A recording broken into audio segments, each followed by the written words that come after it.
Hi, welcome here. So right now nothing is required of you. No fixing, no improving, no becoming someone better, I would say. Because most of us live under quiet tension, a sense that I must control my life, my thoughts, my direction. And yet, have you noticed how exhausting that feels? So today I want to share something very simple, very gentle, not a technique to control the mind, but a way to see through the one who thinks it must control. We will explore this together in 3 simple steps. Not to fight the ego, not to destroy it, but to see it, I would say, clearly. And in that seeing, allow it to dissolve by itself. So, first of all, a timeless reminder, as Ramana Maharshi so beautifully said, whatever is meant to happen will happen. Whatever is not meant to happen will not happen. So my friend, no matter how hard you try, the ego is like someone sitting in a boat on a river, frantically trying to steer, not realizing the river is already flowing exactly where it must. So even resistance is part of the flow. So my friend, please, stop resisting. So let's start with step 1, recognizing the thinker. Before something can dissolve, it must first be seen. So let's ask a simple question. What is the thinker? The thinker is not just thought. It is identification with the body and its sensations, with emotions and feelings, with memory, time, stories, with labels, me, mine, my past, my future. But each morning there is a brief moment, silent, open, simple, before memory arises suddenly, like a spark, the thought eye appears. And with it comes the whole structure, my history, my plans, my problems, my identity. So please, I want you to look carefully outside of thoughts. Where is the owner of experience? So you may find sensations, images, emotions, inner voice, inner narratives. But my question is, can you find an actual controller? So the I is not a self. It's a label applied to experience. And when you see this clearly, the thinker is already weakened. So step 2, stop believing the thinker.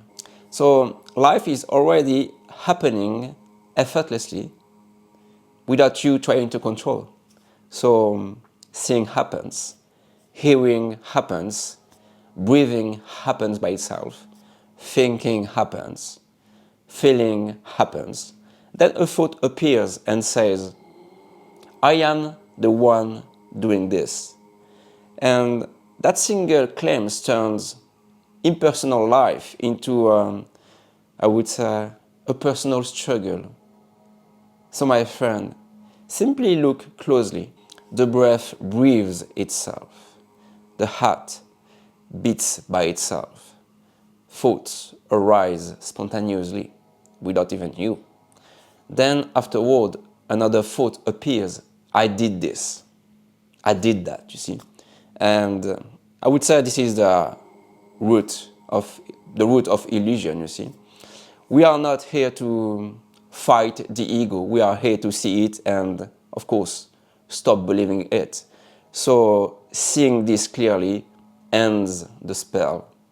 And while I would say resistance feeds it. But I acknowledge that the mind insists. I decide, I choose, I act, but observe. For instance, a thought arises, lift the hand. So the hand lifts. Did you choose the thought that chose the action? So you see, thoughts are spontaneous. Ownership is somehow another thought added later. When this is seen, something relaxes deeply. The burden of being the doer loosens. Life flows like a river with no one steering it. So now, step 3, observing with detachment, and one thing very important is smile. Smiling. So now comes a subtle but essential shift. Observing with detachment does not mean becoming distant. It simply means not clinging, not to thought, not to sensations, not even to peace.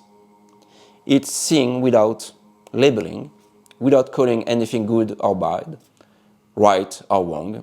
So, for instance, a thought arises, let it be. An emotion comes, let it fade. A sensation vibrates, let it fade. You don't need to fix anything. You don't need to analyze anything. You don't need to reject anything. Simply watch, like clouds drifting through the sky. So again, you are not the clouds. You are the vast sky in which they appear and disappear. So even the thought, I am observing, it's just another cloud. Let it pass too. So simply remain as the unmoving sky, the open, silent consciousness in which everything comes and goes. So simply observe with detachment and smile to anything arising. This is not this connection. This is intimacy without ownership. And smiling is very important, it's very crucial because you somehow breaks the mechanism of identification with thoughts. So even whatever arises that's today, okay, you can smile at it, okay? Even the worst kind of negative thoughts, you can simply smile, even if an intense emotions or feelings arise, smile to them. That's very crucial to somehow detach yourself from them, you see. And what naturally unfolds when the I is seen as thought, defensive energy drops.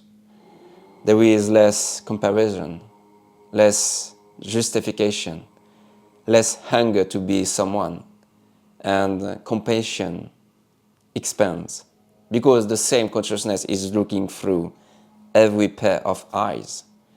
And this is not self-erasure, it's freedom from wearing a mask. The self you defend is a sentence in the mind. I repeat, the self you defend is a sentence in the mind. So the life you are is a space that holds the page. So rest at that space, as that space. And from here, the heart opened by itself. Efforts falls away. And unity stops being an idea. It becomes your lived reality. Nothing needs to be controlled. Nothing needs to be forced. So the rivers knows where it's going. So my friends, my message was to relax and let life simply leave you. Much love.